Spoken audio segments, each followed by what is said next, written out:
What's up, crew? Welcome to Filming in Progress, the show that takes you backstage into the world of local businesses and the people who make them shine.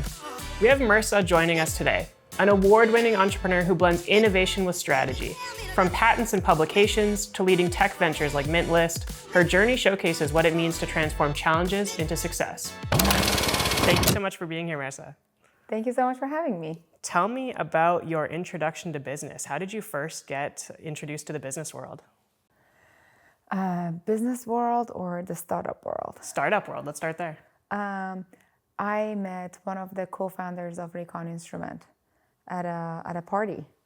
And he, I guess, looked into my background and learned about the work I was doing. And he was like, hey, I'm a startup person. And there's a startup that I've been helping, and they're trying to scale their technology, and they have a gap. And I think your background, what you did in your PhD, is exactly what they're looking for. Would you take a look? And I took a look, and I really liked the team, and I got obsessed with solving the technical problem. Did not know about product market fit or all the good stuff that you learn as a founder when you're in the business. So that was my introduction to the startup world. That's where my genes got muted. Fair. What first excited you about the startup world? Obviously, it's different from a lot of other. Well, it is the foundation of a lot of industries. But what excited you about it? Very passionate people that put their heart and soul into solving a problem, and they're all working towards the same North Star. And it's amazing to watch that passion and their commitment towards the same goals. I love it. Gets me going. No doubt. So what was your first business? What was the first business that you started? I've only started one business, and that was Mintlist. Is a marketplace for trading high value assets. What excited you about? How did you identify that opportunity, and what made you kind of go, this is what I'm meant to do? And my co-founder felt I was destined to do it. So he wrote the business plan of Mintlist a few years before we met. And then we were friends. And he learned more about me. And he was like, you know what? My past businesses, I always had a gap in operations. I needed someone that's next to me and I just can execute for me. And you seem to be very good at executing your ops, like you're the person who gets things done. Would you take a look at this business plan? But he's really good in sales. It wasn't that direct, I can tell you that. Anyways, I read the business plan and we started working on it and looking at it. And I had recently sold my car and I had a painful experience. So the business plan resonated. I was like, I would use this. Why don't we buy and sell cars like that these days? That's how it should be. So, and then his amazing skills of getting me on board all worked out. No doubt. So how did the business grow? Did it exceed expectations as far as growth is concerned? Or I'm sure, from what I've learned about Mintlist is it did incredibly well. How did that all come to be? We were really fortunate, and we had quite a few wins, and we made big waves in a short time. I think that's what we really did well. And I think it was because we started very targeted, with very little money, going against Canada drives and a clutch that each raised $250 million, that's $250 million, and we're bootstrapped. So I think we started being very fearless, resourceful, and committed, passionate. I remember people when I was talking to people about what I was doing, everyone was like, there's stars in your eyes. I was passionate about building this. We owned it and we wanted to get it done. It was awesome. It was good times. Yeah. I think there's so much to be said about a business that's been bootstrapped. It's a lot different when there's money handed to you to build something that you're passionate about versus, starting it from the ground up and being responsible for all of that money that you have to put up. Would you agree that it's a different mentality, and how so? Well, I'm a type of founder that I'm like, bootstrapping is in my genes. And I care for investor money. Like I always said, even after we raised, I always said, every dollar from the investors, I feel the weight on it on my shoulders, like at $2 or $3. It's like 2 or 3x, if not more. So I think I became even more careful of spending investors' money more than I would spend my own money. It's high pressure. If you're a responsible person with high sense of integrity and ownership, I think raising it's very hard. It adds a different layer of pressure, especially if you raise from your friends and family as well. But yeah, we started with bootstrapping, which is a good practice, like learning to be resourceful and respect the money and resource that you have. Definitely, yeah. You said something interesting there, which is that bootstrapping is a part of who you are. What do you mean by that, and where did that come from? Well, I was raised in Iran. I grew up during war there when we didn't have a lot of things growing up. My family, I lived comfortably, but I felt that people didn't have much to live with. So I've experienced it firsthand. It's very different than North America. Even right now, I can't leave the water open, running when I brush my teeth. I just can't do it. So I have a different definition of waste. I have a different definition of how we use money. So I think that's engraved in me. And the second part of it is high sense of, high level of responsibility. That's just my family. I think that's how my parents raised me. That if you've been trusted with something, that takes another level of integrity and responsibility and accountability. And I felt that from the moment that my co-founder gave me his business plan, till I raised money, till the team that I hired and I had to deliver, because they invested in us to be there. Do you think that experience growing up in with those values and those ways shapes the way that you approach everything beyond business? And are you grateful, or do you wish it'd be different? I definitely think that has built my NDA, growing up in that environment. It made me be resourceful, a fighter. Like, I don't take no for an answer. I'll find a way to get it done. And it's engraved in me for sure. Am I grateful for it? Absolutely. Do you think it gives you a competitive edge in business?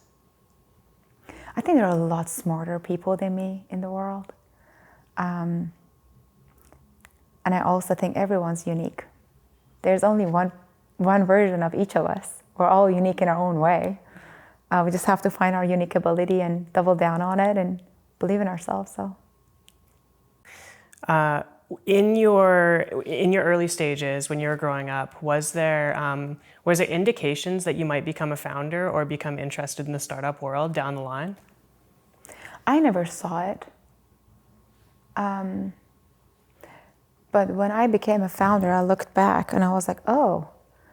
I looked back and I saw the patterns since I was little. I was always like in the family parties, I would always get the kids together and I would put together a play and paint everybody and bring everybody together. And I always had something going on with everybody, bringing people together and doing something together.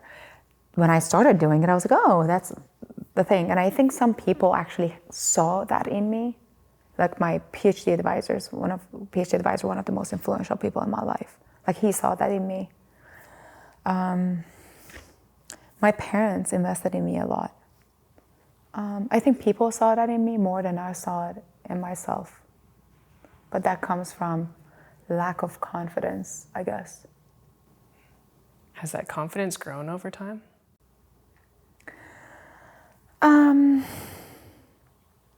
I think so, but it's a practice, right? If the changing all those neural paths, it takes a lot of work. But I think one of the people that helped me a lot with it was my co-founder. Like, coming from a culture of excellence, perfectionism, we're never enough. And my family of perfectionists and high achievers and high performers, not only dreaming about it, they actually execute on it. I always felt, oh my gosh, there are so many smarter people than me. And it was until I saw my co-founder that his parents were teachers. He has a way of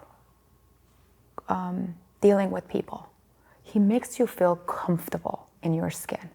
Like, I really learned I'm enough from him, and I'm always grateful for it.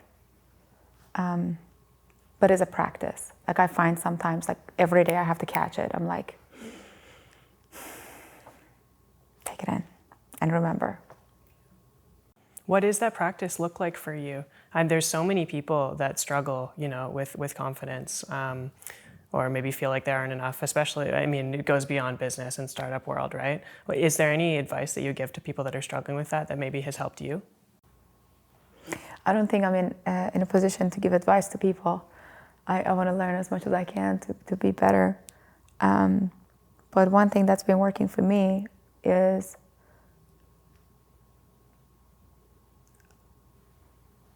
I remember who my role model is. And I always picture myself in 5 or 10 years from now, who I really want to be, who would be my dream of Mehrsa in 5 or 10 years from now. And in that moment, I think about it, and I'm like, what I'm doing, or how I'm portraying myself, or how I'm thinking about myself, is it going to get me a step closer to that Mehrsa 5 or 10 years from now, or am I not on the right path? Mm-hmm.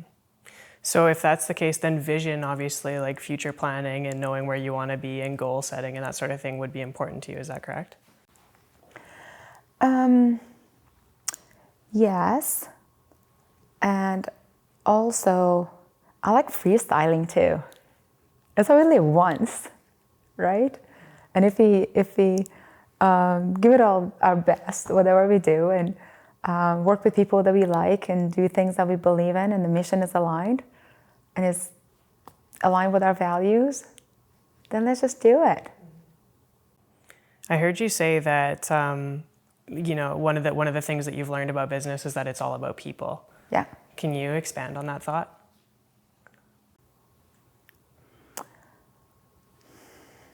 I don't know where to begin. I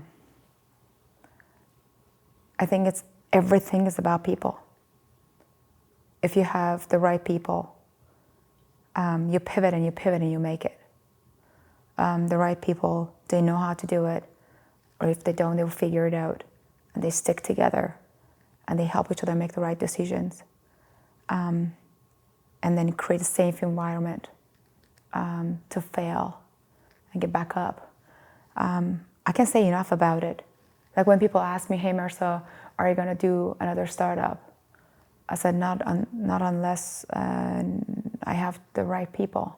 Like, I won't do it again until I know I have the right people, for the people that are crucial for pushing the business forward. I don't know how we go about it if we don't have it. I mean, they really are the foundation of everything, right? People are the ones that will make something succeed or fail or anything in between. How did you go about finding the right people at Mintlist?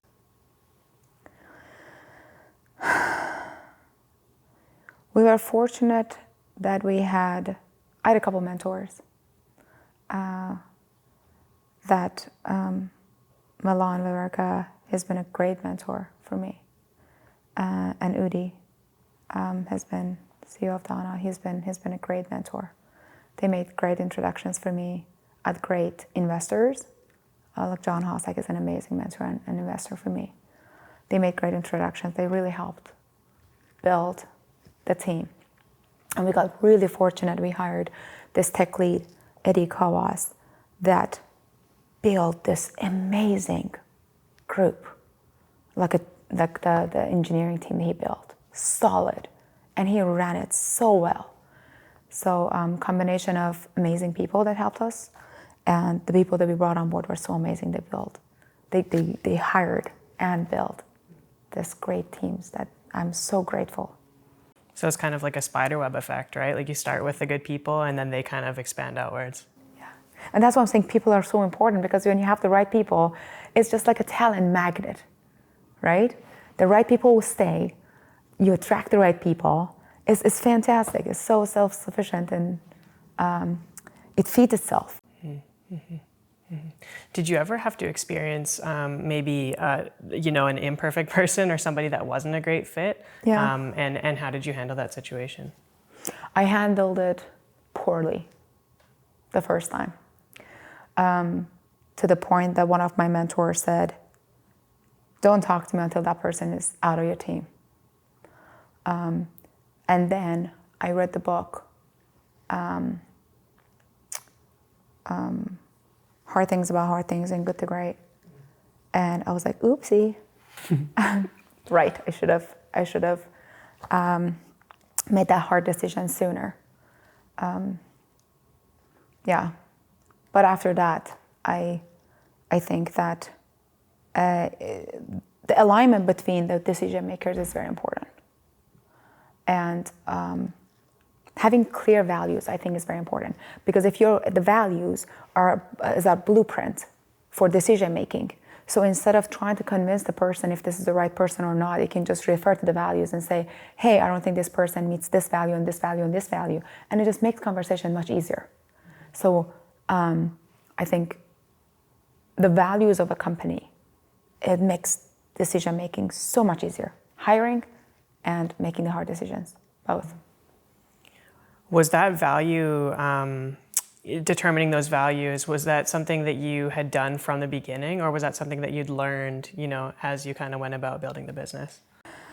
Great question. So we had our values, at Mehrsa I'm talking about, we had a set of values from the beginning. And then I learned about, John Hossack bought me the book, Scale Up, when we raised. And it was by my bed stand for months, and I didn't read it. I wish I had read it when he bought it for me. When I read it, I was like, okay, that's how the values should be. And I was confident enough at that point that I shared my personal values. And that's when I learned that my personal values should be the same as my business values. And that's the beauty of building your own business. Because when you build your own business, you get to choose the values of the business. You define the culture. And then you get to hire people who match that culture and share the same values. That's the beauty of a startup that you create. And I had lost it.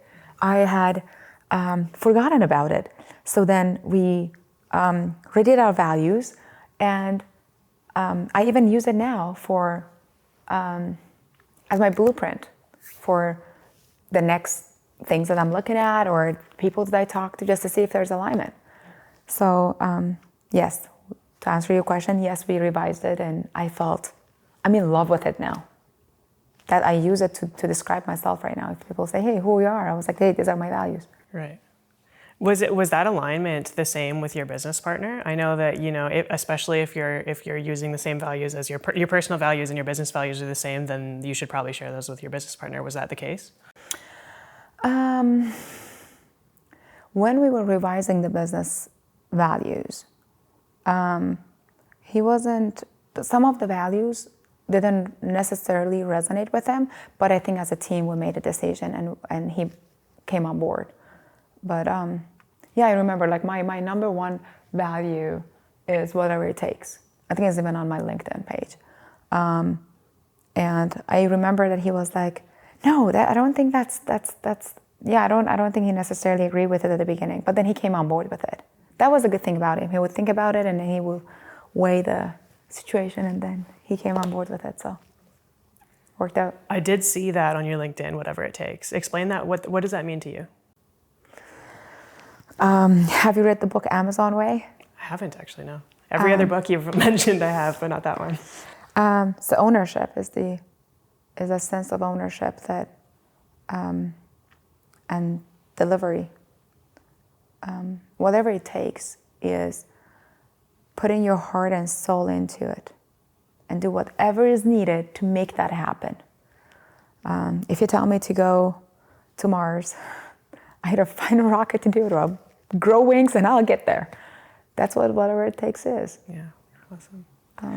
The people that you surround yourself with, do they align with that value? Obviously, you said your team kind of rallied around that idea as well.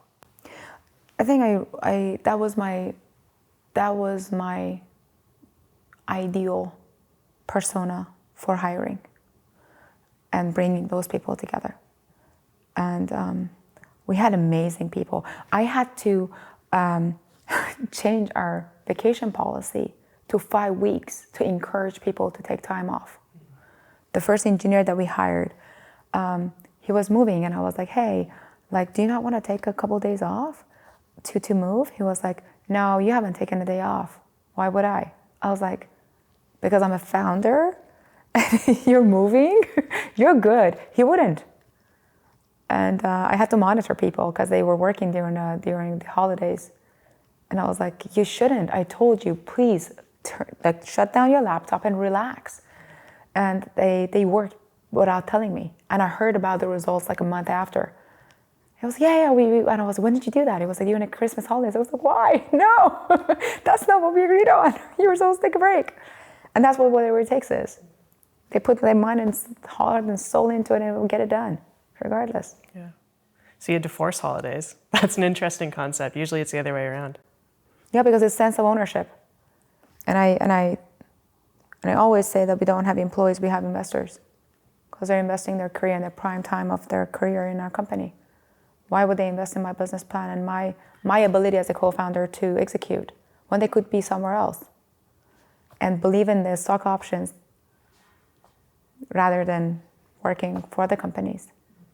So yeah, and they own a piece of a company.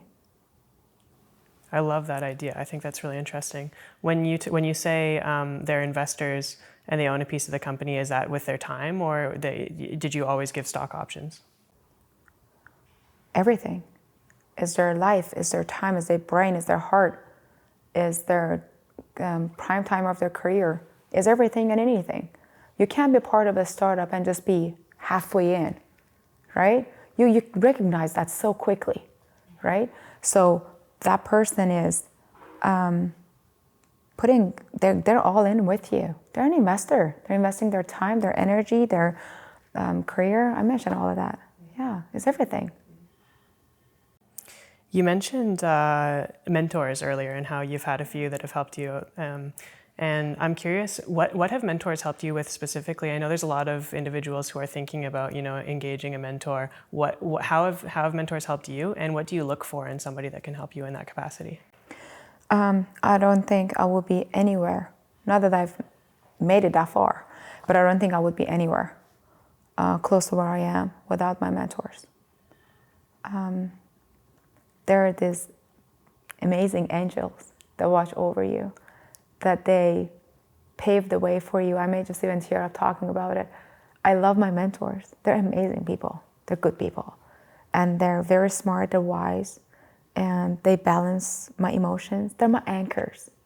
And a ship going for a trip across the ocean cannot sail without an anchor. So I highly recommend people to look into having mentors. And you said, what do I look in mentors? Shared values. People that can understand me well. That we have chemistry, we can understand each other, we can communicate well. They understand my gaps, they understand my unique abilities. And they can support me when I need it. They're not afraid of having direct feedback to me. And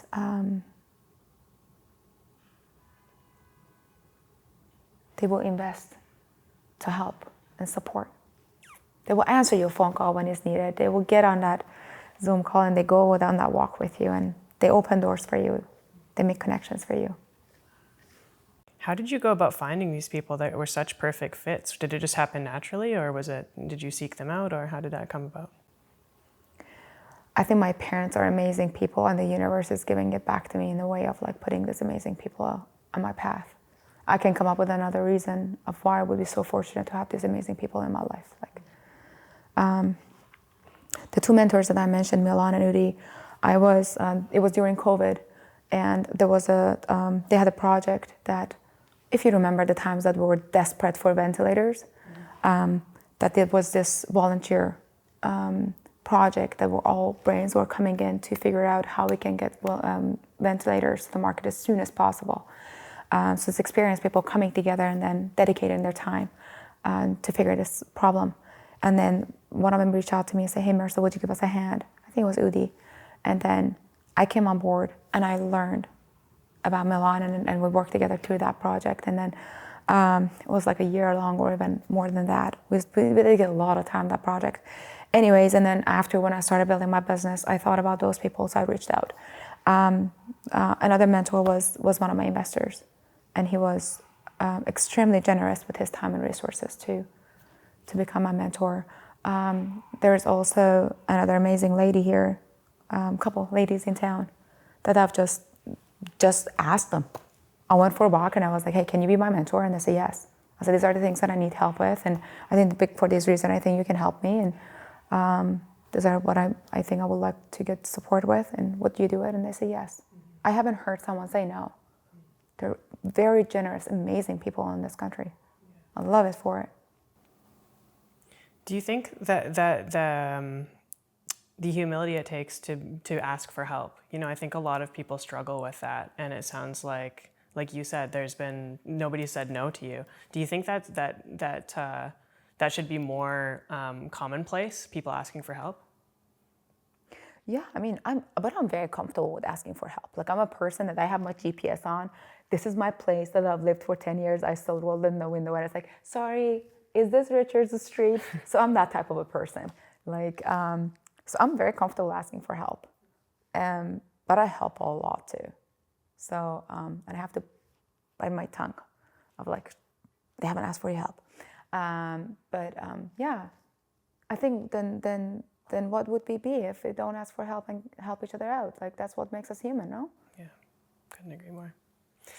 I know that you've traveled quite a bit for schooling and work and that sort of thing, specifically the States. However, you've chosen to build business in Canada.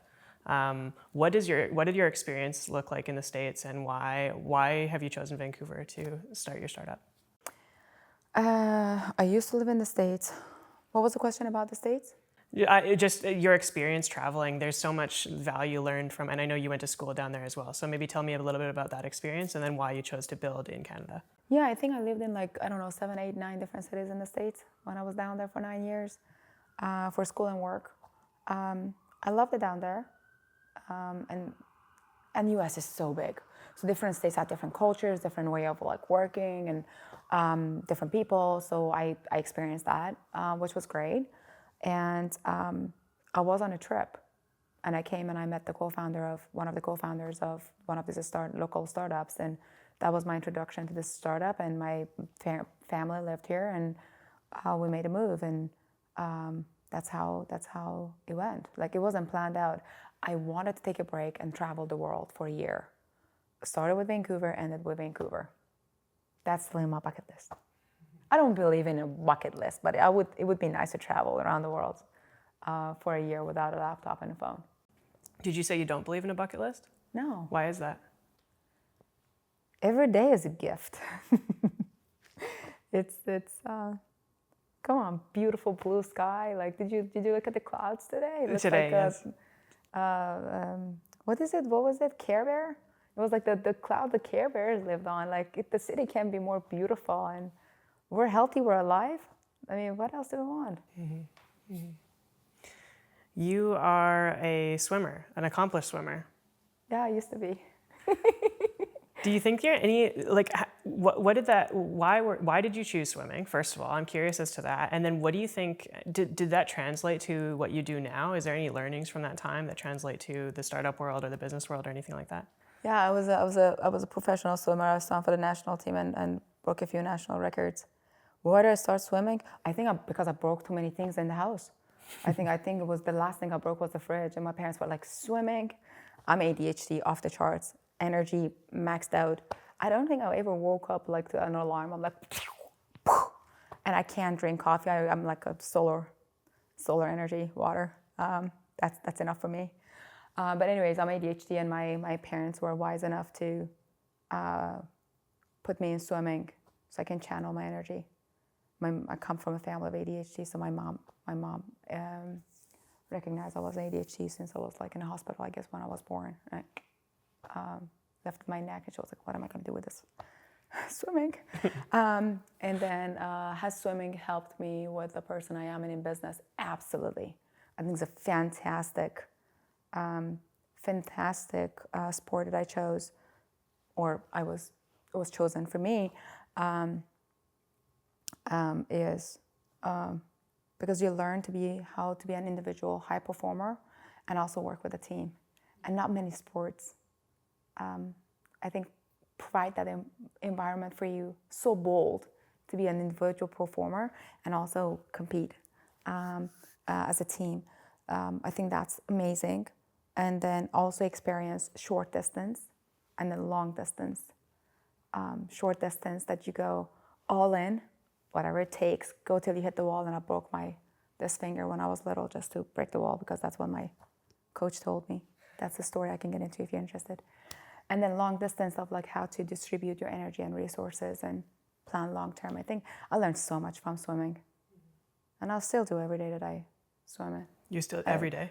The days that I swim this morning, yeah. It's my sacred place. Yeah.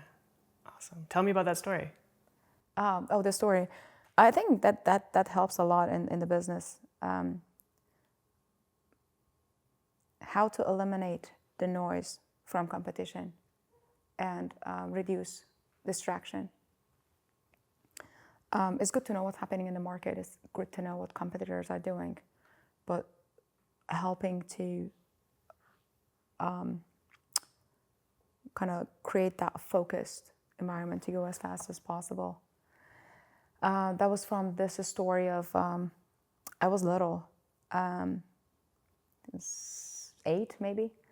I was swimming and I lifted my head, took my head out of the water to see where the girl next to me was. And I grew up in Iran. There wasn't like North American way of coaching people of coming out of the water. Let's have a talk about it. What did you think about like this action? She just took her huge flip-flops at me and just threw it at me. And it was hard. And I came out, I was like, could you tell me why you gifted me with your flip-flops, coach? And she was like, why'd you take your head out? You don't take your head out to look at the competition. You go as fast as you can till you hit the wall, and you hit the wall when you hit the wall. You know where the wall is when you hit the wall. You don't need to even look at the wall. That was short distance, whatever it takes, all in. And she was like, you go back in. She was training me for breaking the national record, I guess. And she was like, you go back in and you swim as hard as you can without taking your head out, and you go till you hit the wall. And I went till I hit the wall, and I broke this finger. Sorry. Yeah. That's incredible. Are you grateful for that experience? Oh, absolutely. And she threw a flip-flop at me because she didn't know any better. But she wanted me to succeed, and it goes with other mentors and coaches too. They're trying to do the best. I mean, if it's not a match, that's another thing, but love comes in different form and shapes. Flip-flops or email. Living with ADHD, tell me about that. It's not uncommon, but I'd love to hear about your experience and how you handle that and how it affects you on a day-to-day basis. It's hard. It's very hard, and it's a gift at the same time. I always say ADHD is a wild horse. If you don't know how to ride it and you get on his back, it will knock you down. It will knock you down hard because it's so powerful. But if you know how to train and ride that horse, it will be the fastest in the race. It's amazing to have that superpower that you can multitask, that you have the energy, like the superpower in you, that you can go and you can walk through the walls and you don't even feel defeated, and you're just like this internal energy that's just like, honestly, solar power. It's amazing. I love it. And it's hard. And it comes with extreme emotions. I never knew like why I cry my eyes out when people are just like, oh, or I'm laughing. When people are like, oh, that's nice. Extreme emotions. But anyways, yeah, it comes different type of ADHDs and different things, but you just got to learn what type of wild horse you're riding. 100%. I feel like everybody has their own unique wild horse, but how have you chosen to harness yours? I'm mindful of it. I think acknowledging the fact that we're ADHD and looking at it as a gift or a superpower, it's helpful. It's not a disorder. It's a gift. Also, one of my good friends, founder friend, Alex, she's a co-founder of a local startup. She's done a lot of work in ADHD, and she said ADHD is not attention deficit, is allergic to boredom, and hyperactivity is high energy. And I believe in that. So how do I use it? I do things that won't bore me. I do things that excite me and fuel me. And it has made me be more selective because I have this high sensitivity to things that are not a match. So at least you can use it, actually, you can use it as a guide. Because as soon as you get there, you're like, oh, this is not for me. It's just like when you wear a different glass and you're like, this is not the right prescription. Use it as, yeah, I love that. Use it as a guide. Where do you get your fulfillment out of the work that you do every day? From the work itself, from solving problems, from working with people who are smarter than me and are passionate and care about what they do and care about each other. And Ahmed Shahbazi told me once that he could retire if he wanted years ago. And he didn't, because he thinks he's gifted with everything that he has. And he has the privilege of having all the things that he has. So it's his responsibility to give back. And that's what I thought before I met him. And when he said it, I was like, I'm not alone. Because I was always asked, oh, why do you care so much? Why do you care? Why do you help? Why do you do this? Why didn't you go for a run? You love swimming or snowboarding. Why do you work so hard? Why do you care about helping people so much?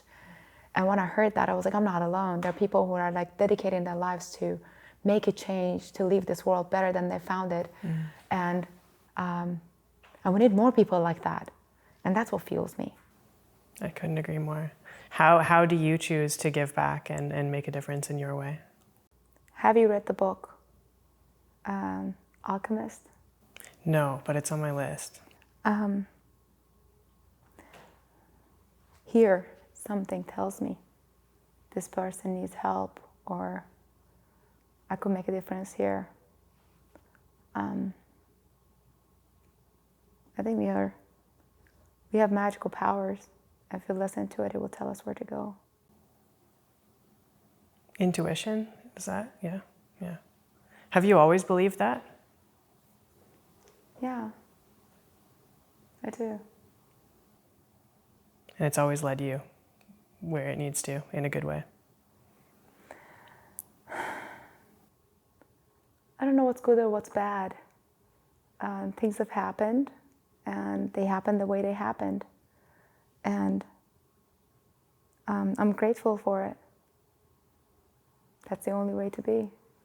I love it. You won Top 40 Under 40 relatively recently, and several other accolades as well. Tell me about those recognitions and what they mean to you. That was part of a strategy, of our PR strategy. If you go back to the beginning of Mentalist, my co-founder was doing all the pitches. We had like people telling us, hey, Mehrsa, you have to do the pitches. You're the customer. Because he came from the car industry. He sold cars really well. So to people like me, and he was solving the problem for me. He wrote the business plan to help people like me. So they were like, you're the customer, you got to pitch. Because he created that solution for you. And I was like, no. It's his business plan. He's doing a great job. He's a great storyteller. They were like, no, you got to do it. Anyways, it was part of our PR, so I fell into it. What do just that was a disclaimer. What do the awards mean to me? It means that we had an awesome, amazing, hardworking team. That's what it means to me. That's what it means to me. That we did it in such a short time, and if we changed the strategy and we decided from one day, instead of Mike, Mehrsa's gonna pitch, and we're gonna leverage this to do this and that, and customer acquisition or whatever it may be, and everybody came together and everybody made it happen. Mm-hmm. So we had an awesome team, that's what it means. Goes back to the people. Yeah, and he gave me the stage, he cleared up, he set the stage up for me, he helped me. My co-founder, imaginary, sitting right here. Yeah, we had an awesome team. We had a good team. Is consulting one of the ways that you choose to give back now with, the knowledge that you've gained from your startup? From the little knowledge, as much as I can. I'm supporting New Ventures BC. They supported me from the first startup I was part of. Amazing people, trying to do the best they can to support the ecosystem. So I'm supporting New Ventures BC as an EIR, and so channeling the startups that come to me for help through New Ventures BC. That's one way, for sure. And I still talk to people and try to connect. I think I'm a great connector. That's what I take pride in. My resource is your resource. You can tap into my resource anytime. I've experienced that already in the past 24 hours, so grateful. New Ventures BC, tell me about that. I know that they, correct me if I'm wrong, but they supported you early on, and now obviously you're giving back by supporting them now. What are they about? What do they do? And New Ventures BC is, I'm gonna butcher it. Beautiful people of New Ventures BC, I apologize already. New Ventures BC is this beautiful sacred place that is supported by the government. And they have an accelerator program, they have different support for IP, mentorship, different training, and they have a beautiful competition that can really help highlight the upcoming new ventures that raised less than $1 million. It's a platform that can really help early stage companies. Early stage, I believe, they focus on tech companies, and they have EIRs that can help you, and they're great connectors to the ecosystem, and they can help with fundraising and all the good stuff. Amazing. Your education and your business was tech. Tell me, I'm curious as to just the landscape of tech right now. Obviously there's so many exciting things happening in the space that is changing many different industries. What is your insight or thoughts on tech as it stands and tech in business in the coming years? I think AI is going to be interesting to watch as it grows and impacts different fields. I think that's, and the digital transformation, I think we'll see the digitalization of different industries. I'm really interested about watching how AI impacts our lives and the companies around us. Did you dabble with AI at Mintlist? We use technologies that were AI driven, absolutely. It's no way around it. It makes us more efficient, effective, all the good stuff. Definitely. It's an intelligent system that we built to help us. Why wouldn't we use it? I couldn't agree more. We built it to use it. Yeah. Have you seen any negative effects of any of those technologies? I'll leave that question for the experts. Fair enough. Fair enough. What does success look like to you? Personally, in life? Yes. To break as little, as as little hearts as possible. I don't know if that was ESL or not, but try not to break hearts. And try to be someone my parents would be proud of. Success is making my parents happy. They're good people. Love it. If you were to go back and give yourself a piece of advice that you've learned throughout your journey when you first, founded Mintlist, what would that be? I'm tearing up because of my parents. The question was, the piece of advice I would give myself when I started Mintlist: everything matters and nothing matters. Expand on that. Do your best, but don't hold the ball too tight, too hard. Know when to go all in and know when to pull back. What have your parents taught you? Having a good heart. Having a good heart. Being kind is more important than being right. I have a long way to get to where they are, but that's my North Star of being a good person, being kind. What did your parents do? My mom was a physician. She was a pathologist, and my dad was a general in the army. He was a pilot and served in the war for 8 years, and wars before that. Incredible. Yeah. What's next for you? I know you've got a lot on the go. I want to continue working with people that share the same values as me, that are smart and wise. Smart without wise is dangerous. Smart and wise and passionate and good people. I want to work with good people. I love that. Explain what you mean by the smart and wise. I'm curious.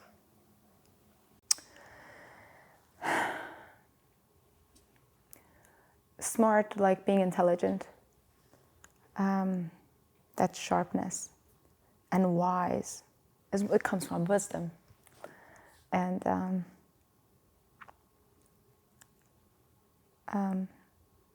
I think wisdom softens the sharp edges of being smart and helps to harness the intelligence of that in a right way, at the right time. Does it require experience? I think so. And some people are born with it naturally. I look at my niece, she's just wise, even though she's like 8 years old. I think some people just have that in them, and I guess you learn as you go. Yeah, I think being wise is a gift. You said your niece was wise, and you've even observed that at 8 years old. What are the characteristics of somebody who's wise?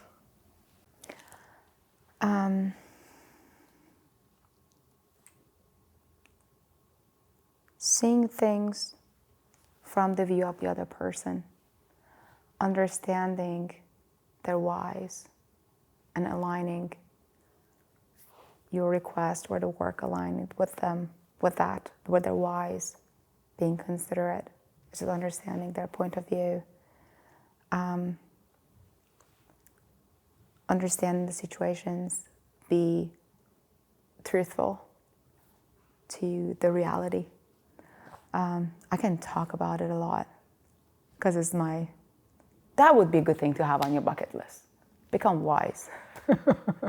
That's worthy of a bucket list. If there was a North Star on the bucket list, it would be become if we wise. can take the bucket list out of a dump. Love it. Being wise, that's a good thing. Love it. Mehrsa, where can we send people to follow along what you have going on, what's coming up next for you, and get in touch if they wanted to? I think LinkedIn is the best place. I'm quite responsive on LinkedIn. Awesome. Well, thank you so much for this conversation. It's been extremely refreshing. I appreciate it. Thank you so much for listening to me and all the great questions.